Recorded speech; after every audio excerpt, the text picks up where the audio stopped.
আপনি যে ব্রেকিং নিউজের কথা বলছিলেন, আপনি আসলে ব্রেকিং নিউজটা কি, কত তারিখের ঘটনা ছিল সেটা?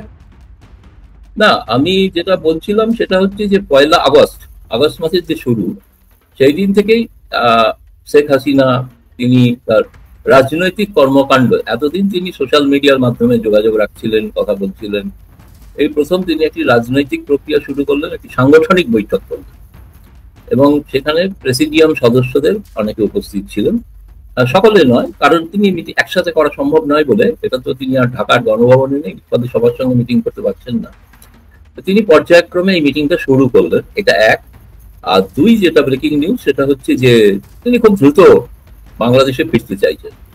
মানে আমি ঢাকা স্পেসিফিক বলছি না, কিন্তু বাংলাদেশে ফিরতে চাইছেন, বাংলাদেশের মানুষের মধ্যে থেকে কাজ করতে চাইছেন। সেটা খুবই কঠিনতম একটা বিষয়, কিন্তু এই পর্যন্ত তার মানসিকতা এটাই আর কি শুনলাম আমি।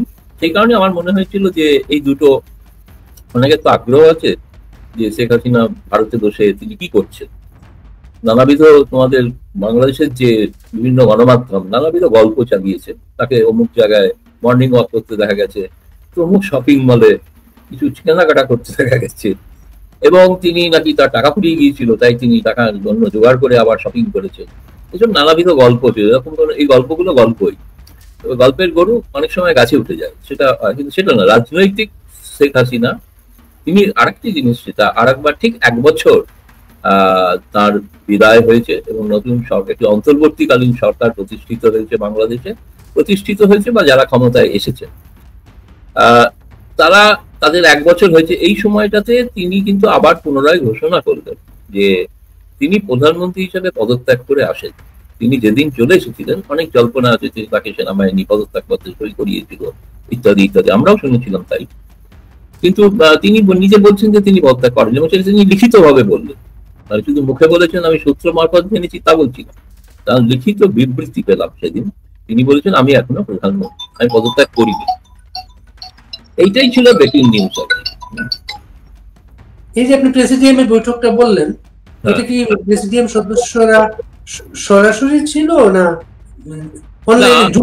এখন না, কেউ কেউ সরাসরি ছিল, কারা সরাসরি, কেউ কেউ অনলাইনে যোগ দিয়েছিলেন শুনেছি। তারা অনলাইনে যোগ দিয়ে, যেমন চিকিৎসার কারণে কেউ দিল্লিতে আগে থেকেই ছিলেন, তিনি কিন্তু এক্ষেত্রে তার বিশেষ অনুমতি সহ তাদেরকে দেখা করানো হয়েছিল, এবং তিনি দেখা করতে চেয়েছিলেন, এবং ফলে তিনি দেখা করেছেন। এবং সেক্ষেত্রে অবশ্যই বলতেই হবে যে ভারত সরকারের সহযোগিতা ছাড়া তো সম্ভব না, সহযোগিতা ভারত সরকারের আছে এবং তারা করেছেন। এবং প্রথম শুনেছি 7 জন ছিলেন বৈঠকে। প্রেসিডিয়াম সদস্যের মধ্যে তো একজন মারা গিয়েছেন, মতিয়া চৌধুরী, আর আরেকজন তিনি, তার কোনো আমি এখন জানি না, হদিশ নেই, লিটন ভাই, তিনি রাজশাহীর মেয়র ছিলেন, তো তার খবর জানি না তিনি কোথায়। এই মিটিং এ ওবেদুল কাদের কিন্তু ছিলেন। ওবেদুল কাদেরের সঙ্গে শুনেছি পরে বৈঠক হবে, বাদ বাকি আরো বৈঠক আগামী সপ্তাহে, একটা বৈঠক হওয়ার কথা আছে। এটাও একটা বলতে পারো ব্রেকিং নিউজ যে একটি বৈঠকেই সীমাবদ্ধ নয়। আসলে এই বৈঠকগুলো থেকে যেটা মনে হয় আগামী দিনের রাজনৈতিক রণনীতি শেখ হাসিনা তৈরি করছেন, কিভাবে তিনি বাংলাদেশের রাজনীতিতে আবার সক্রিয় ভূমিকা পালন করবেন। এটা কি আগস্টের 1 তারিখে না আগে? এটা না, আগস্টের 1 তারিখ, একদম ঠিক আগস্ট মাসে, হচ্ছে প্রথম দিন। প্রেসিডিয়াম সদস্য আমরা যতটা জানি ভারতে যিনি আছেন জাহাঙ্গীর কবির নানক, তিনি কলকাতায় থাকেন। এর বাইরে প্রেসিডিয়াম সদস্য ভারতে কে আছে আমরা স্পষ্ট না, কিন্তু না স্পষ্ট নয়, কিন্তু যারা যুক্ত হয়েছিলেন এদের মধ্যে বাহাউদ্দিন নাসিম যুক্ত হয়েছিলেন, এদের সঙ্গে যুক্ত হয়েছিলেন ধরো এসিফ কামাল, সুরজিৎ নন্দী, সুজিত নন্দী, আরেকজন তিনি মুক্তিযোদ্ধা মন্ত্রী ছিলেন তিনি, এবং আরেকজনও ছিলেন। তবে এটা আমি কিন্তু খুব নিশ্চিত নই যে এর মধ্যে কারা মানে ভিডিওর মাধ্যমে যুক্ত হয়েছিলেন, কারা ফিজিক্যালি যুক্ত। কিন্তু ফিজিক্যালি যুক্ত হয়েছিলেন দিল্লিতে, এবং আমার সঙ্গে দেখাও হয়েছে, আমি সেটার নাম বলছি না কার সঙ্গে দেখা হয়েছিল, কিন্তু সেটা দেখা হয়েছিল বলেই এটা জানতে পেরেছিলাম। এবং তারা চাইছিলেন যে একটু মিডিয়া আউটরিচ করতে, মিডিয়ার কাছাকাছি পৌঁছতে। তার আগে তো তুমি জানোই যে আমাদের জাতীয় প্রেস ক্লাব অফ ইন্ডিয়াতে একটা নিউ ইয়র্কের হিউম্যান রাইটস ওয়াচ সংগঠন একটা প্রেস কনফারেন্স করেছিল আর কি, তাদের ঘোষণাও দিয়েছিল করবে বলে, সেখানে আওয়ামী লীগের কিছু নেতা মন্ত্রী উপস্থিত হওয়ার কথা ছিল, কিন্তু উপস্থিত হননি আওয়ামী লীগের নেতা মন্ত্রীরা এই কারণেই যে তারা মনে করেছেন ওই সময় বাংলাদেশে একটা ভয়াবহ বিমান দুর্ঘটনা ঘটেছিল, শোকের পরিবেশ বাংলাদেশে, এই অবস্থায় রাজনীতি করাটা সঠিক মনে হয় না। সেই কারণে নেতারা নেতৃবৃন্দ উপস্থিত হননি। কিন্তু হিউম্যান রাইটস ওয়াচের যিনি প্রেস কনফারেন্স করেছিলেন, যে প্রেস কনফারেন্সটা ভারতের বিভিন্ন গণমাধ্যমে প্রকাশিত হয়েছে, প্রচারিত হয়েছে নানাভাবেই, কেউ প্রকাশ করেছেন যে আওয়ামী লীগ শেষ পর্যন্ত প্রেস কনফারেন্স করতে পারলো না, ব্যর্থ হলো।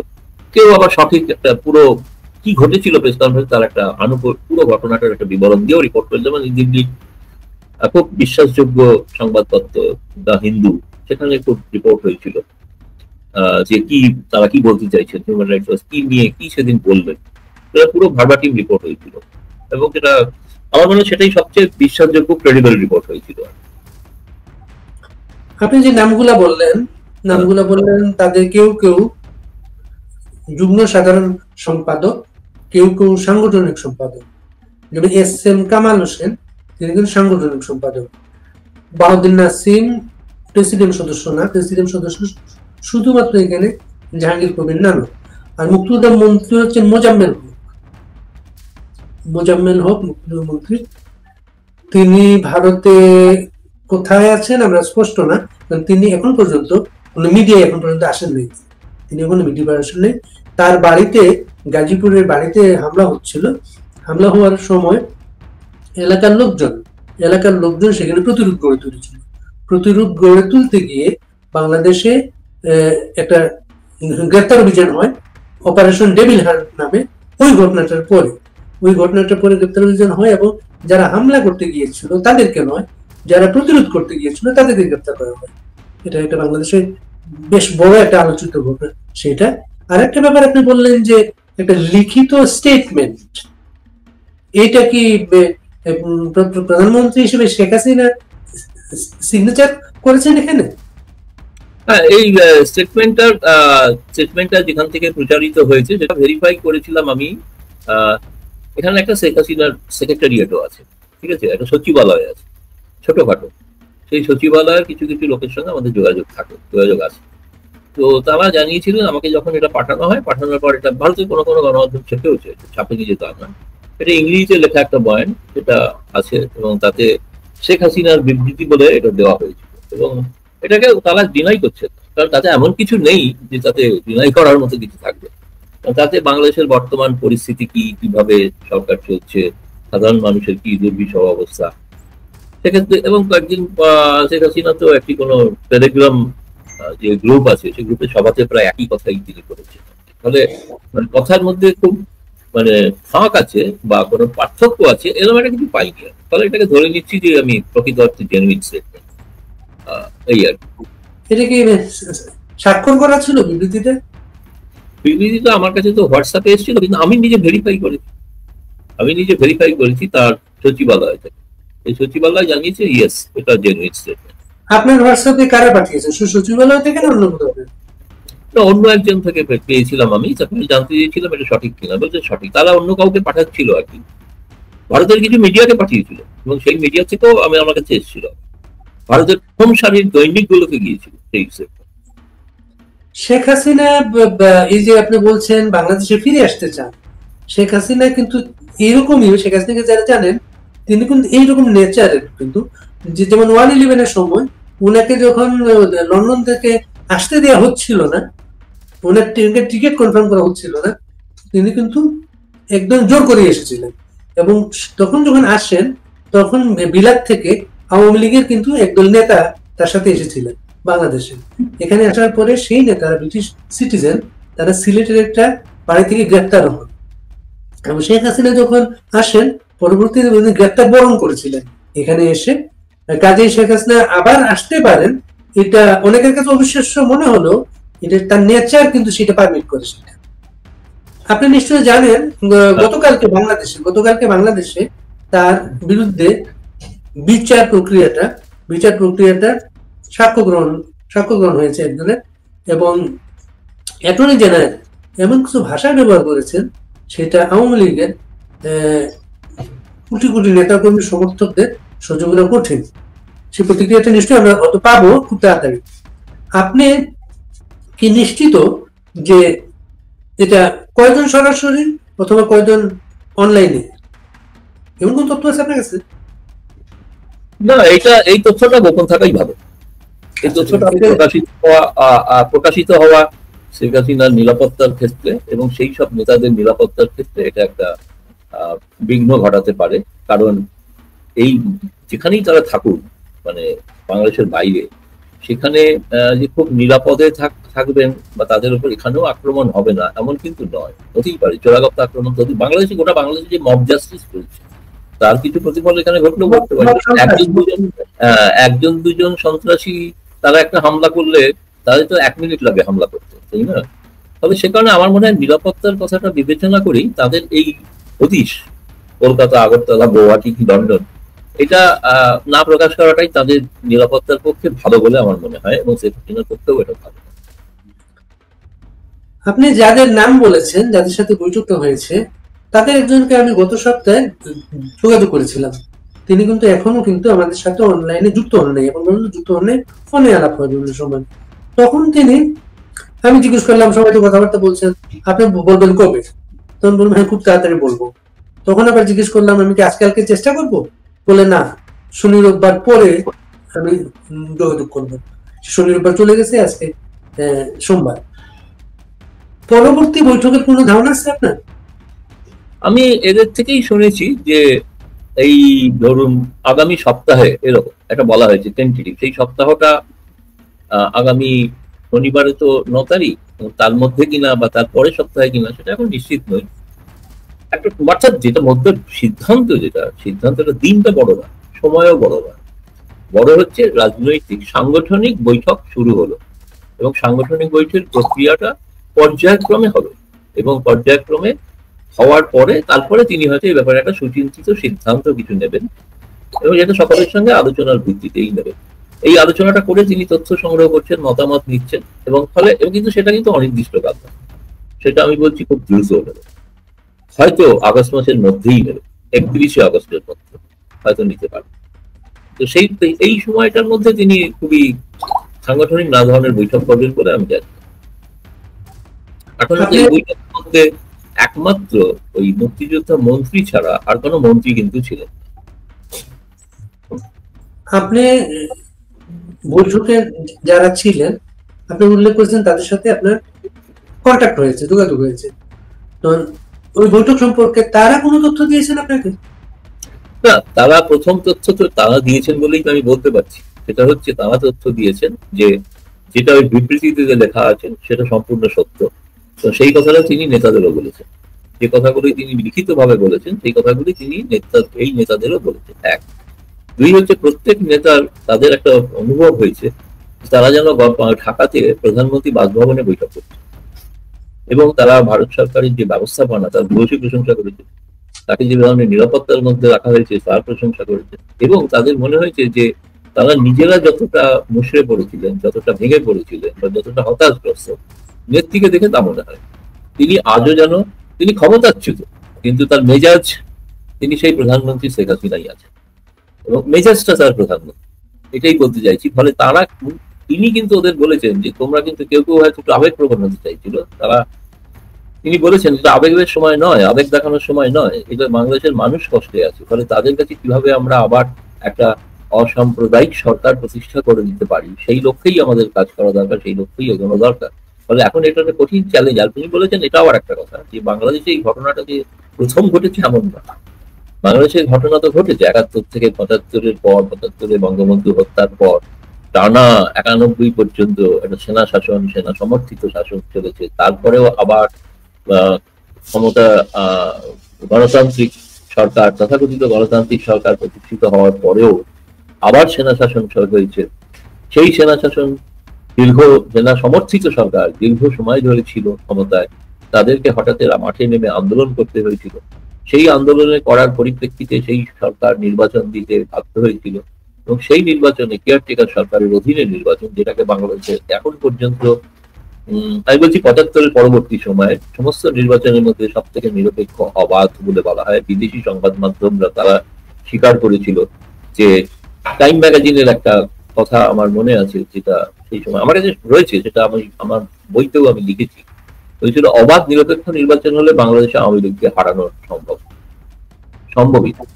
তাদের কারণ একটা দেশের স্বাধীনতার সঙ্গে জড়িয়ে আছে তো এই দলটি। তার অর্থ কি, এই ভারতের তো স্বাধীনতার সঙ্গে যুক্ত ছিল জাতীয় কংগ্রেস, তারা কি পরাস্ত হয়নি? পরাস্ত হয়েছে। কিন্তু স্বাভাবিক নির্বাচন হলে তাদের এখনো যে জনসমর্থন আছে, সেই জনসমর্থনটা এত প্রবল যে সেই নির্বাচনে হওয়ার পর থেকে একটানা ক্ষমতায় থেকেছেন শেখ হাসিনা। তবে সেই সেনা সেই ক্ষমতার মধ্যে তাকে বহুবার আক্রমণের মুখে পড়তে, প্রাণহানি সংখ্যা দেখা দিয়েছিল, বিদ্রোহ হয়েছিল। বাংলাদেশ এই চক্রান্তটা, তুই বলে চক্রান্ত বা ষড়যন্ত্র, এটা তো মানে নতুন ইতিহাস না, এটা ঘটতেই থাকে, ঘটে। তিনি সেই ইতিহাসগুলোর কথাই বলেছেন। সুতরাং আবার যে ভবিষ্যতে এটা বদলাবে না, অর্থাৎ তিনি এক কথায় বলেছেন যে 5ই আগস্ট যে আবার হবে না এমন কোনো কারণ, 5ই আগস্ট আবারও হতে পারে, পুনরাবৃত্তি করতে পারে, অন্যভাবে করতে পারে, গণতন্ত্রের পক্ষে 5ই আগস্ট করতে পারে। একটা তথ্য আছে, তিনি তার এই বৈঠকের আগে বা পরে তার পরিবারের সদস্যদের সাথে তার একটা গেট টুগেদার হয়েছে। এই ব্যাপারে কোনো তথ্য আছে আপনার কাছে? না, সেটা গেট টুগেদার বলতে যখন ঈদের সময় তিনি মিলিত হয়েছিলেন পরিবারের সঙ্গে। তার পুত্র ছিল, কন্যা ছিল, আপনার তার বোন ছিল, রেহানা ছিলেন।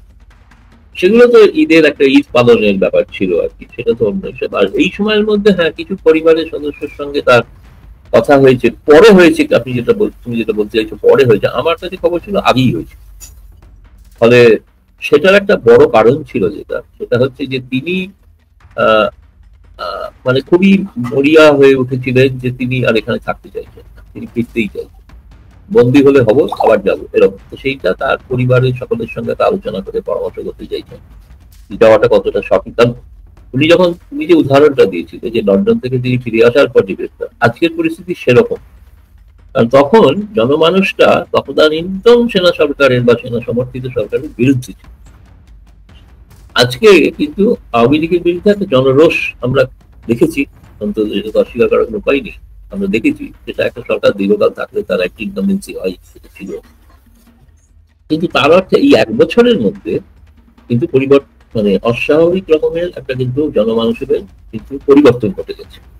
মানে তারা দেখতে পাচ্ছেন যে তাদের ধারণা ছিল যে সত্যি সত্যি প্রকৃত সোনার বাংলা গড়ে উঠবে এই শেখ হাসিনা চলে যাওয়ার পরে। তা নয়, বাংলাদেশের অবস্থা বরং দিনে দিনে আরো বিপর্যয়ের মুখে পড়ছে। সাধারণ মানুষ, ধনিক সম্প্রদায় সবচেয়ে ক্ষতিগ্রস্ত হয়ে আছে। নেতা নেত্রীদের কি অবস্থা সে আপনারা সবসময় জানেন, তাদের তো দেখতে পাচ্ছি, প্রকাশ্যে দেখতে পাচ্ছি। তারা ভালোই আছেন, বড় বড় গাড়ি চড়ছেন। একসময় টিউশনি করে চালাতেন, এখন বড় বড় গাড়ি চড়ছেন। তো ফলে তারা তো খারাপ নেই, তারা ভালোই আছে। কিন্তু সবাই কি ভালো আছে? সবাই ভালো। সেই পরিবেশ পরিস্থিতিটা এখন ধীরে ধীরে জনরোষের মধ্যে একটা জনরোষ কিন্তু তৈরি হচ্ছে, যেটা প্রকাশিত হচ্ছে না। কিন্তু সেই জনরোষটা কিন্তু একটা, আমি বলবো ধীরে ধীরে একটা বারুদের স্তূপের আকার ধারণ করছে, একটা স্ফুলিঙ্গ দরকার। সেই স্ফুলিঙ্গটা অনেকে মনে করেন যে সেটা যেটা পৌঁছালে হয়তো সেটা বিস্ফোরণ হবে। এইটাই আর কি আপাতত মনে হয়। কিন্তু সেটা কবে কখন হবে এটা এখন আমি জানি না, এটা পরবর্তী বৈঠকের পর জানতে পারলে অবশ্যই আমি তোমাকে জানাবো। আপনি ভারতীয় সাংবাদিক, ভারত সরকারকে আপনি ভালো জানেন, বুঝেন।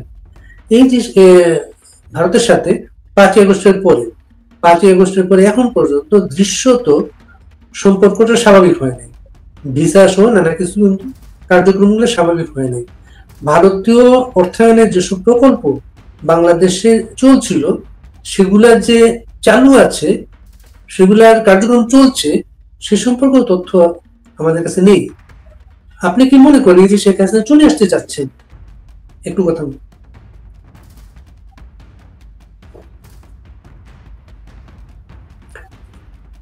আপনি কি মনে করেন শেখ হাসিনা চলে আসতে চাচ্ছেন?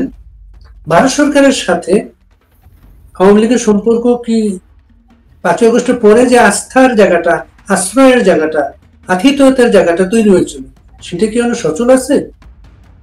না, দেখো প্রথম কথা, তিনি ভারত সরকারের আশ্রিতা। ভারত সরকার তাকেই ব্যবস্থা করে। বললাম নেতারা যে তাকে বলেছেন যে কিভাবে তিনি আছেন, সেটা ঠিক বলেছে, একজন প্রধানমন্ত্রীর প্রোটোকল নিয়ে তিনি আছেন। ফলে ভারত সরকার মুখে নাই ঘোষণা করুক যে তিনি প্রধানমন্ত্রী, তাকে প্রধানমন্ত্রীর সমান মর্যাদা দিয়েই রাখা। তিনি যদি কোনো কারণে যদি তিনি দেখা করতে চান, তাহলে তুমি দেখা করতে এলে, একটা প্রধানমন্ত্রীর বাসভবনে যেতে গেলে যেরকম প্রোটোকল মানতে হয় তাই প্রোটোকল মানতে হবে, মোবাইলটি জমা রেখে যেতে হবে, সবই সেই প্রোটোকল কিন্তু আছে, সেই প্রোটোকল মেনেই করতে হবে। এক, দুই হচ্ছে এতগুলো যে বৈঠক হচ্ছে বা নেতারা যে আছেন সেটা কি ভারত সরকার জানা নেই? ভারত সরকার তো জানা আছে। ভারত সরকার যদি বলতে পারতো না যে একদম খবরদার এসব করা যাবে না, তা তো নয়, করা তো চলছে, হচ্ছে, প্রশ্রয় তো আছে, প্রশ্রয় আছে আপনি যদি বলেন। কিন্তু একই সঙ্গে কিন্তু বর্তমান ইউনূস সরকারকে যে টোটালি ওই ওই সমস্যাটা যেটা কথা উল্লেখ করেছো, ভিসা বা ইত্যাদি বিষয়, সেটা আছে, জটিলতা আছে, বন্দরগুলো স্বাভাবিক নয়, সেখানে স্থল বন্দর দিয়ে বাণিজ্য আমদানি রপ্তানি কমে গেছে, হচ্ছে না, এটা ঠিকই। কিন্তু কিছু কিছু জিনিস কিন্তু সম্পর্কটা একেবারে যে বিচ্ছিন্ন করে রাখা আছে তাও কিন্তু নয়। তুমি হয়তো জানো, আমি বলেওছি অন্য জায়গায়, বাংলাদেশের বর্তমান যিনি নতুন নিযুক্ত হয়েছেন হাই কমিশনার রিয়াজ হামিদুল্লাহ, তিনি পশ্চিমবঙ্গ সফর করেছেন, পশ্চিমবঙ্গের মমতা বন্দ্যোপাধ্যায়ের সঙ্গে বৈঠক করেছেন। তিনি এই সপ্তাহটা তিনি উত্তর পূর্বাঞ্চল, যে উত্তর পূর্বাঞ্চলকে আমাদের মহামান্য প্রধান উপদেষ্টা ল্যান্ডলক করেছিলেন, তিনি সেই ল্যান্ডলক উত্তর পূর্বের 7টি রাজ্য, 7 সিস্টার্স ঘুরে এসেছেন। 7 সিস্টার্সটা আমি বলছি, কিন্তু 7 সিস্টার্সে যাননি, কিন্তু তিনি গিয়েছিলেন মেঘালয়, তিনি গিয়েছিলেন আসামে, তিনি গিয়েছিলেন ত্রিপুরায়, সেখানকার মুখ্যমন্ত্রী, রাজ্যপাল তাদের সঙ্গে বৈঠক করেছেন, থিঙ্ক ট্যাঙ্কের সঙ্গে বৈঠক করেছেন। বহুবিধ, তার যদি টুইটার অ্যাকাউন্ট খুলে রাখো দেখতে পাবে বহু চমৎকার চমৎকার তিনি ছবি পোস্ট করেছেন, কিভাবে তাকে আতিথেয়তা দেওয়া হয়েছে, কিভাবে তাকে সম্বর্ধনা দেওয়া হয়েছে। সেটা কি ভারত সরকার অনুমতি ছাড়া হয়েছে? তা না, এটাও ভারত সরকার অনুমতি, কারণ এটা রওনা হওয়ার ঠিক আগে তিনি ভারতের পররাষ্ট্র সচিব বিক্রম মিশ্রির সঙ্গে সাউথ ব্লকে দেখা করে গিয়েছেন। আগামী কয়েকদিনের মধ্যে তিনি ভারতের পররাষ্ট্রমন্ত্রীর সঙ্গেও বৈঠক করতে পারবেন বলে। এবং বাংলাদেশের আরেকটি দল বিএনপি, তারা এখনো পর্যন্ত আমি বলবো গোপনে যোগাযোগ রাখে, এখনো প্রকাশ্যে নয়। কেউ কেউ এসেছিল নদী, আসেননি তা না, এসেছিল। তো ফলে ভারত সমস্ত অপশন প্রায় বলতে পারো যে ভারতের দিক থেকে খুলে রাখা আছে। একটি নির্দিষ্ট দলকে ক্ষমতায় বসিয়ে দেওয়া হবে এমন কোনো ব্যাপার না, কিন্তু যে ঘটনাটা ঘটছে বাংলাদেশে সেটা খুবই কিন্তু চিন্তাজনক। সেটা হচ্ছে জঙ্গিবাদ প্রশ্রয় পাচ্ছে, জঙ্গিবাদ মাথা চুড়ে দাঁড়াচ্ছে, জেলে আটক যারা ছিল তারা ছাড়া পেয়েছে, এগুলো ভারতের নিরাপত্তার পক্ষে খুবই চিন্তাজনক বিষয়। কয়েকদিন আগে মিয়ানমার বর্ডারের সীমান্তে বেশ কিছু জঙ্গি শিবিরকে ভারত সেনাবাহিনী ধ্বংস করেছে। উলফা বিবৃতি দিয়ে জানিয়েছে তাদের 3 জন নেতা নিহত, সেকেন্ড ইন কমান্ড নিহত। প্রথম যিনি পরেশ বড়ুয়া, তিনি কোথায় কেউ জানেন না, তিনি এখনো সম্ভবত পলাতক, কিন্তু আপনাদের মহামান্য সরকার, বাংলাদেশের সরকার তাকে যথেষ্ট সম্মান দিয়েছেন, তার ফাঁসির আদেশটিকে যাবজ্জীবনে রূপান্তরিত করেছেন, হয়তো আগামী দিনে জামিনও দিতে পারে। তখন হয়তো ঢাকার ময়দানে আমরা পরেশ বড়ুয়াকেও দেখতে পাবো, আশা করছি, যদি এই অবস্থা চলতে থাকে। কেয়ারটেকার সরকার দীর্ঘায়িত হওয়ার থাকার একটা প্রবণতা বাংলাদেশে আছে, অতীতেও ছিল, এখনো দেখা যায়। ফলে বাংলাদেশের অদ্ভুত বিষয়, সংবিধানে যা লেখা আছে তা, কোরআনে যা লেখা থাকে তা মানা হয় না, সংবিধানে যা লেখা থাকে তাও মানা হয়। কোরআনে লেখা আছে সুদের ব্যবসা করা যাবে, সুদের ব্যবসা হয়। ব্যাংক আছে, ব্যাংক অবশ্য ইউজ করেনি, আগে থেকেই আছে, ইউজ তো সুদ দিয়ে শুরু করেছিল না তার কাজ। ফলে এগুলো তো, সুতরাং এগুলো ভাবের ঘরে চুরি, আমি বলি ভাবের ঘরে চুরি। ধর্মকে সামনে রেখে ধর্মের আড়ালে যাবতীয় অধর্মীয় কাজ, অকোরআনীয় কাজ করা হয়ে থাকে। আপনাদের কর্মকর্তাকে রেসের মাঠে দেখা যায়, রেস খেলতে কলকাতায়, এবং গর্বের সঙ্গে বলেন আমার ঘোড়া জিতেছে। জানি না কোরআনে এটা অনুমতি আছে, কোরআনের কথা বাদই দিলাম, আমি কোরআনের পণ্ডিত নই, মোল্লা নই, বলতে পারবো না, মৌলবী, এটা আপনারা ভালো বলবেন। কিন্তু সংবিধানে লেখা আছে কেয়ারটেকার সরকার কতদিন থাকতে পারে? যে সংবিধানে যতদিন লেখা থাকার কথা তার চেয়ে কি বেশি সময় নেই? সেটা বলতে পারেন যে সুপ্রিম কোর্টের অনুমোদন নিয়ে হয়েছে। আচ্ছা, সুপ্রিম কোর্টের অনুমোদন নিয়ে একটা কেয়ারটেকার সরকার কার্যত অন্তর্বর্তী নাম দিলেও আসলে কেয়ারটেকার সরকার। তো কেয়ারটেকার সরকারে তো কেয়ারটেকারের মতো কাজ করা হচ্ছে, অর্থাৎ দৈনন্দিন কাজকর্ম যাতে চলে, সরকারি অফিস যাতে খোলা থাকে, সরকারি কর্মচারীরা যাতে বেতন পান, বাকি ব্যবসা বাণিজ্য যাতে স্বাভাবিক থাকে, সেটা দেখা কেয়ারটেকার সরকারের কাজ। কেয়ারটেকার সরকার নির্বাচিত সরকারের মতো কাজ করছেন আমি দেখতে পাচ্ছি, বিদেশ সফর করছেন, বিদেশে চুক্তি করছেন। কেয়ারটেকার সরকারের এমন ঘটনা কোথাও আজও দেখা যায়। কেউ যদি ওই সুকুমার রায়ের হজবরল করে থাকে তাহলে বুঝবেন যে কিম্ভূত কিমাকার, যে জন্তুগুলো দেখা যেত সেগুলো কল্পনা করেছিলেন, বকচ্ছপ, বক এবং কচ্ছপের মিশ্রণ, এসব জিনিস আমরা দেখছি। ফলে এটা বাংলাদেশের মানুষকেই সিদ্ধান্ত নিতে হবে, এটা ভারত জোর করে কিন্তু চাপিয়ে দিতে পারে। ফলে তুমি যেটা বলতে যে ভারত সরকার কি, ভারত সরকার সব দিক করে, হ্যাঁ বলতে পারো যে একমাত্র জামায়াত আর জঙ্গিদের সঙ্গে মনে করেন হেফাজত কি, জামায়াত কিংবা হিজবুত তাহিদ, হিজবুত তাহিদ তো ভারতে নিষিদ্ধ, কারণ তোমাদের দেশে তো খোলাখুলি তারা ময়দানে ঘুরে বেড়ায়, তারা আন্দোলন করে। কালকে তো ছাত্রদের মিটিং এ দেখলাম হুজুরেরা উপস্থিত হলো বিরাট সংখ্যা, টুপি মাথায় দিয়ে। তাহলে ছাত্ররা নিজেদের চরিত্র প্রকাশ করছে ধীরে ধীরে, সেটা বিশেষ জনসমর্থন। একটা জিনিস এই কথাটা জোর দিয়ে আমার কালকের উপলব্ধি যেটা হচ্ছে যে 5ই আগস্টে শেখ হাসিনার 24 সালে শেখ হাসিনার বিরুদ্ধে ঐক্যবদ্ধ একটি জনতার তথাকথিত জনতার আন্দোলন দেখেছিলাম 1 বছর আগে আগে, সেই আন্দোলন কিন্তু দ্বিধা বিভক্ত, আপাতত 3 ধারায় বিভক্ত হয়ে গেছে। একটা ছাত্রদের, একটা বিএনপি, একটা জামাত, কেউ কারোর মুখ দেখা দেখি। ফলে এটা একটা, জানি না এটা ইংলিশ সরকারের রণনীতি কিনা, যে এদিকে বিভক্ত করে রাখা, ডিভাইড অ্যান্ড রুল ব্রিটিশদের পলিসি ছিল। তো এখন সেরকম কিনা যায় না, সেই কারণে হয়তো তিনি বলছেন নির্বাচন ঘোষণা দেবেন 5 তারিখে। তো ছাত্ররা একটা যেটা দিয়েছে, ঘোষণা দিয়েছে, সেটা তো ইস্তাহার, সেটা ভোটে জিতবে তারা ওইটা করবে, কিন্তু এখনো তো তাদের পার্টির এখনো নিবন্ধন হয়, হয়তো হয়ে যাবে। কিন্তু তারা যে চাইছেন জোর করে শাপলা তাদের প্রতীক দিতে হবে, শাপলা তো জাতীয় ফুল, জাতীয় ফুল কারণ কি কোনো নির্বাচনী প্রতীক হতে পারে? তা হয় না। অন্য কিছু তারা চাক, অন্য কিছু নিশ্চয়ই দিয়ে দেবে নির্বাচন কমিশন। তা আমরা 24-এ দেখেছিলাম, আজকে 25-এ সেটা দেখা যাচ্ছে না। সেই ঐক্যবদ্ধ চেয়ার নেই। সেই মিটিং গুলোতে সেই ধরনের বিপুল জনসমাবেশ হয়েছে তাও নয়, যে ছবিগুলো দেখেছি। ছাত্রদল আলাদা একটা মিটিং করেছে শাহবাগে, এবং সেখানে কিছু লোকজন হয়েছিল, এটা ঘটনা। আগামী এরপরে তো 5 তারিখে ঘোষণার পর জুলাই সনদ, জুলাই সনদটাও তো মানে বাস্তবায়ন করতে গেলে পার্লামেন্ট লাগবে, তাই না? পার্লামেন্ট মানে নির্বাচিত এমপি লাগবে, তাছাড়া তো এটা করা যাবে না। ঘোষণার জন্য ঘোষণা হলো, কিন্তু সেই ঘোষণায় সবাই একমত হয়েছেন কি হয়নি সেটা এখনো ক্লিয়ার না। অর্থাৎ যে ঘোষণাপত্রটা জারি হবে সেই ঘোষণাপত্রটা সর্বসম্মতিক্রমে হবে, নাকি সেখানে নোট অফ ডিসেন্ট থাকবে, অর্থাৎ বিরোধিতা কোথাও কোনো সেগুলোও থাকবে, সেগুলো কোনো স্পষ্ট না।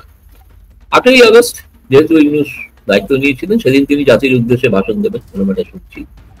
ফলে 8ই আগস্ট পর্যন্ত অপেক্ষা করতে হবে, হয়তো সেই দিন তিনি নির্বাচনের সময়সীমা, নির্বাচন তো তিনি বারবার বলছেন যে ফেব্রুয়ারি, একবার এপ্রিলও বলে ফেলছিল, যে ফেব্রুয়ারিতেও এখন ঠিক করছে। এবং আমরা এখনো জানি সেনাবাহিনী যেটা বলেছিল প্রধান, যে ডিসেম্বরের মধ্যে নির্বাচন হতেই যাবে, এবং চাই আমরা জানুয়ারিতে ব্যারাকে ফিরে যেতে।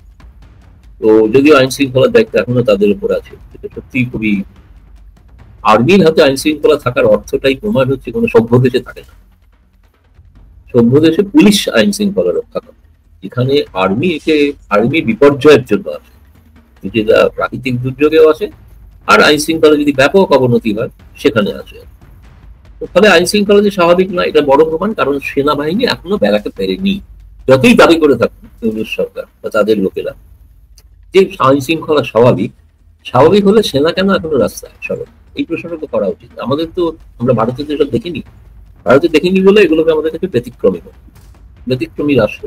বাংলাদেশ বহু অর্থে ব্যতিক্রমী, এবং সত্যি সত্যি আমি বলবো যে বাংলাদেশের রাজনৈতিক অবস্থা নিয়ে, যে পট পরিবর্তন নিয়ে এবং গবেষণার প্রয়োজন আছে, এবং গবেষণা করা প্রয়োজন। এরকম বিচিত্র দেশ কোথাও নেই। কিছু কিছু আছে যেগুলোকে ব্যানানা রিপাবলিক বলা হয়, সেসব দেশ আছে, কিছু আফ্রিকার কিছু কিছু দেশে হয়তো আছে, কিন্তু আফ্রিকাও তো এখন সভ্য হয়ে গেছে অনেকটাই, এবং তাদের সব দেশে গণতন্ত্র, তারা গণতান্ত্রিক পথেই তারা নির্বাচিত সরকার হন। সেনা শাসন যেখানে আছে খুবই কম। একমাত্র দক্ষিণ এশিয়াতেই আমরা দেখি, বা দক্ষিণ পূর্ব এশিয়া, যেমন মায়ানমারের হাতে এখনো সেনাবাহিনী, বাংলাদেশে তা নয়, কিন্তু সেরকম যেন না হয়। যাই হোক, এটা বলবো যে এই পরিস্থিতিতে মানে একটা মানে এখনো প্রায় কোনো পরিস্থিতি কোন দিকে, আমার মজার কথা মনে পড়ে গেল যে একবার বাংলাদেশে ঢাকায় গিয়ে ভোটের সময় জিজ্ঞেস করেছিলাম আমাদের এক কৃষককে, চাচা কি বুঝছেন হাওয়া কোন দিকে? হাওয়া তো চতুর্দিকে। এখানে বাংলাদেশে এখন হাওয়া হচ্ছে চতুর্দিকের হাওয়া। সেই কৃষকের কথা আমার মনে পড়েছে, হাওয়া চতুর্দিকে, মানে কোন দিকে, একটা নির্দিষ্ট দিকে বলছেন, এটাই বাংলাদেশ। কালকে আপনি ঢাকার যে সমাবেশগুলো বলেছেন, দুই সমাবেশের মূল আওয়াজটা ছিল, এমনকি বিএনপি মহাসচিব মির্জা ফখরুলও বলেছেন শেখ হাসিনাকে তারা আর রাজনীতি করতে দেবেন না বাংলাদেশ, মির্জা ফখরুল বলেছেন। এবং সরকারের একজন উপদেষ্টা ফরিদা, যিনি ফরাদ মাজারের পার্টনার, তিনি বলেছেন শেখ হাসিনার বিচার শেষ না হওয়া পর্যন্ত বাংলাদেশে নির্বাচন হতে পারে না, বা বিচারটা শেষ না করে তারা ক্ষমতা ছাড়তে পারেন না। ঠিক কথা। আরো একটা কথা একজন বলেছে, ছাত্র নেতা, কোন একটি দলকে সরিয়ে আর একটি দলকে ক্ষমতায় আনার জন্য আমরা বিদায় বিপ্লব করি, সেটা ভুলে যাওয়া যাবে না। সেটা খুব মানে খুবই চমৎকার কথা। কালকেও বলা হয়েছে, কালকেও একটি দল ভাবছেন তাদের সময় সোহাগ আগে, এই সময় আওয়ামী লীগ নেই, কালকে গিয়ে গণভবন দখল করে প্রধানমন্ত্রী ক্যাবিনেট তৈরি করে আবার সব চলবে স্বাভাবিক। কারণ ওই যে একটি দলকে সরিয়ে আর একটি দলকে ক্ষমতা দেওয়ার জন্য বিপ্লব হয়নি, এটা জুলাই বিপ্লবের মূল নির্যাস।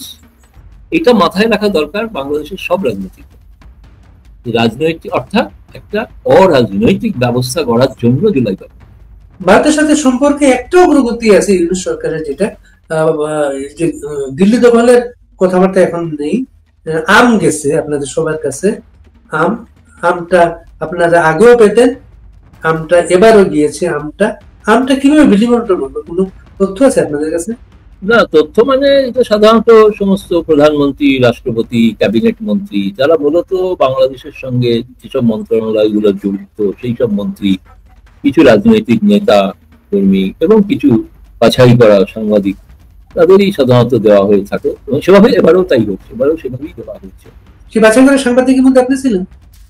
আরে বাছাই করা সাংবাদিকদের মধ্যে যদি বলো, তালিকায় আমার নাম ছিল, তালিকাতে আমি, তালিকাটা আছে আমাদের, তালিকায় আমার নাম ছিল না, কিন্তু আমাকে পছন্দ করেন, ভালোবাসেন, স্নেহ করেন, মনে করেন ইনি বাংলাদেশের একজন শুভানুধ্যায়ী, সেই কারণে আমাকে আলাদাভাবে দেওয়া হয়েছে। আলাদাভাবে দেওয়া হয়েছে, কিন্তু তাও আমি বলতে পারি কোনো দ্বিধা নেই যে যতটা ওই বড় বড় সাংবাদিকরা পেয়েছেন, আমি ক্ষুদ্র সাংবাদিক বলে পরিমাণে কমই পেয়েছি, কিন্তু পেয়েছি। এটাই দেখো, উপহার উপহার উপহার কোনো উপহারটা কখনো ওজন দিয়ে মাপা হয়। তো ফলে এটা আমি সেই হিসেবেই গ্রহণ করছি, গ্রহণ করেছি। এবং হাড়িভাঙা আম তো নিশ্চয়ই খুবই চমৎকার আম, এ বিষয়ে কথা। ছাত্রদের সমাবেশ যেটা কালকে ছিল, সেখানে তাদের ভবিষ্যতে কি কি করবে করবে সেই জায়গাতে বাংলাদেশে ইন্টারনেটের আরো প্রসার বা গবেষণার প্রসার, এই বিষয়গুলো আপনি ছিল না। কিন্তু সামরিক খাতে আর কোন কোন জায়গায় বাংলাদেশ সমৃদ্ধ হবে, সাবমেরিন থেকে আরম্ভ করে নানা কিছু কিন্তু আছে সেখানে। সেটা কি আপনি মনে করেন তাদের ভারত তৃতীয়ত বিদেশের একটা ভবিষ্যৎ কর্মসূচি হতে পারে? বাংলাদেশের মতো একটা ছোট দেশ আর কত সাবমেরিন লাগবে? সাবমেরিন নিয়ে যাবে কোথায়? ভারত ছাড়া তো কোথাও আসার জায়গা নেই। এক মায়ানমারের দিকে যেতে পারে, আছে তো দুটো সাবমেরিন তো আগেই দিয়েছিল, ঠিক সেগুলো তো আছে, কিন্তু শেখ হাসিনার সময় থেকেই আছে। তিনিও তো সমস্ত দেশের সঙ্গে অস্ত্র সংগ্রহ করেছিলেন, করেননি যে তা না, তিনি ভারত সরকারের কিছু কিছু আপত্তি হচ্ছে, সেটা তাদের বলছেন, ইচ্ছার কথা বলছেন, একটা মানে ক্ষমতাধর রাষ্ট্র হওয়ার একটা স্বপ্ন দেখাচ্ছে, সে ঘটনা ঠিক আছে, সেটাতে আমার কোনো আপত্তি নেই, কিন্তু সেটা তো জনগণের সমর্থন নিয়ে করতে হবে। কিন্তু তাই বলে শহীদ স্মৃতিতে, শহীদ স্মারকে গিয়ে জুতা পরে সম্মান জানানো, এটা কি ধরনের সম্মান জানিয়েছেন শহীদদের, সেটা আমার কাছে খুব একটা প্রশ্ন বলে হয়। তাদের আসলে এই শহীদ কারণে, এই শহীদটা কেন শহীদ হয়েছিলেন, এই বোধটা, এই বিশ্বাস, এই আদর্শের বিরোধিতা, তাই সেখানে তারা জুতো পরে উঠতে সাহস দেয়, তাই না? এটা আসলে ওই আদর্শের বিরোধী বলে। এখন এটা বাংলাদেশের মানুষ যদি মেনে নেন তো মেনে নেবেন, সেটা তো আমাদের কি করার আছে, করণীয় কিছু নেই। কিন্তু ছাত্ররা যেটা করেছেন সেই ধরনের তো আমি দেখলাম না, যে ব্যাপক কাতারে কাতারে লাখ লাখ লোক গিয়ে হাজির হয়েছে তাদের জন্য, তাও তো দেখলাম না। আবার বৃষ্টি পড়লে অনেকে ভয় পালিয়ে গেছে, বৃষ্টি হচ্ছিল দেখে। কিন্তু ওই যেগুলো ঘোষণা হয়েছে সবই ঠিক আছে। রাজনৈতিক কর্মকাণ্ড 1 বছর পরে যেটা করেছেন সেটা তারা আমার থেকে ভালো বুঝবে, যে ভোটের ময়দানে দাঁড়ালে কতটা ভোট পাবেন, সেটা আশা করি কালকে পরিষ্কার। এই জন্য ভোটটা তাদের কাছে খুব প্রাম্য নয়, ভোটটা খুব অগ্রাধিকারের বিষয়। গৌতম নাহারি, আপনাকে অনেক ধন্যবাদ, অনেক সময় নিলাম আপনার। আগামীতে কিন্তু অপেক্ষায় থাকবো, আপনি আমাদেরকে ব্রেকিংটা দেবেন। শেষ করবো একটা কথা নিয়ে, আপনি হিন্দু, ভারতে খুবই বিশ্বাসযোগ্য একটা মিডিয়া, হিন্দু রিপোর্ট আসলে কি বলা হয়েছে সর্বশেষ আওয়ামী লীগকে নিয়ে? না, আওয়ামী লীগকে নিয়ে না, হিন্দুর যে রিপোর্টটা প্রেস কনফারেন্স সম্পর্কে যেটা বেরিয়েছিল, যে কারা প্রেস কনফারেন্স করেছিল, প্রেস কনফারেন্সে কি কি তথ্য দিলেন, তথ্যগুলো হচ্ছে এই জুলাইয়ের বিপ্লবের, তথাকথিত বিপ্লবের পর থেকে আজ পর্যন্ত কতজন পুলিশ মারা গেছেন, তাদের তালিকা, ছবি সহ, কত সাধারণ মানুষ মারা গেছেন, এবং আওয়ামী লীগ নেতা কর্মী কত মারা গেছে, এবং কি বলে কত সাংসদ জেলে আছেন, 800-র উপরে সাংসদ জেলে আছেন, তাদের একটা তালিকা, ছবি সহ প্রকাশ করা হয়েছিল। সেই তথ্যগুলো দিতে, আর গতকাল একটা তথ্য আর একটা এসছে, প্রকাশিত হয়েছে, যে 600-র উপরে সাধারণ মানুষ, যে হিন্দু মুসলমান সবাই আছে, তাদেরকে কিভাবে নৃশংসভাবে মক জাস্টিসের দ্বারা খুন করা হয়েছে। এই তথ্যগুলো কালকেই দেখলাম যে সিপিজে, জার্নালিস্টদের যে আন্তর্জাতিক সংগঠন, তারাও একটা বিবৃতি দিয়েছে, সাংবাদিকরা কিভাবে, আমি জানি না, কালকে আমাকে বিবিসি থেকে ফোন করেছিল, ওরা কিছু রিপোর্ট করেছে কিনা আমি এখনো দেখিনি। তো ফলে এই যে বর্তমান যে অর্থাৎ মাটিতে মুখ লুকিয়ে বাস্তব অবস্থাকে অস্বীকার করে কোনো লাভ হয় না। লাভ হয় না, কারণ রাজা যদি বলে, তাতে উলঙ্গ রাজা যে বল কাহিনী, গায়ে রাজার গায়ে কাপড় নিয়ে রাজা জানেন না, তিনি মনে করছেন রাজ পোশাক পরে আছে। তা তো নয়, বাস্তব পরিস্থিতি তো সবাই জানতে পারে, জানে, সেটা চেপে রাখা যায় না বেশি। সেটাকে একটা মিথ্যার মোড়কে চেপে রাখা যাবে না, না তো ধর্মের মোড়কে চেপে কোনোভাবেই চেপে রাখা যায়। একটা অসাম্প্রদায়িক বাংলাদেশ ভারত চায়, শান্তিপূর্ণ, সমৃদ্ধশালী এবং সকলকে নিয়ে অন্তর্মুখী একটা সমাজ ব্যবস্থা, সেটা ভারত দেখছে, সেটা ভারতের স্বার্থের জন্য। এটাই বলে শেষ করব।